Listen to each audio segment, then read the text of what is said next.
This is the Lone Crater YouTube. We hope this video helps. You start by opening the Aliexpress app or website and signing in. This lets settings changes apply to your account. Tap your profile, then settings, then notifications.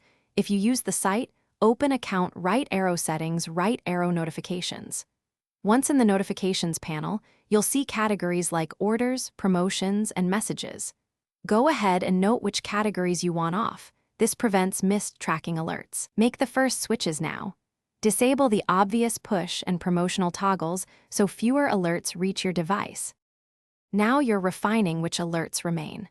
Look through each category, promotions, recommendations, marketing, and toggle off the ones you don't want. If you still need order updates, leave orders and shipping enabled. Otherwise, switch them off too.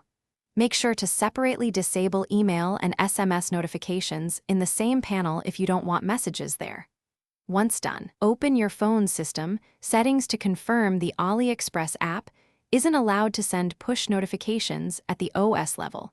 Because device settings, finish by saving any changes and then sign out and sign back in to make sure the server synced your preferences.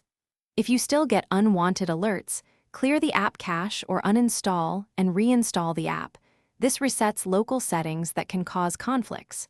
Make sure your email provider isn't forwarding Aliexpress messages. If toggles don't stick, contact Aliexpress support and provide your account ID so they can check server-side settings. This resolves stubborn cases where preferences fail to persist. Thanks for watching. Consider subscribing if we helped you.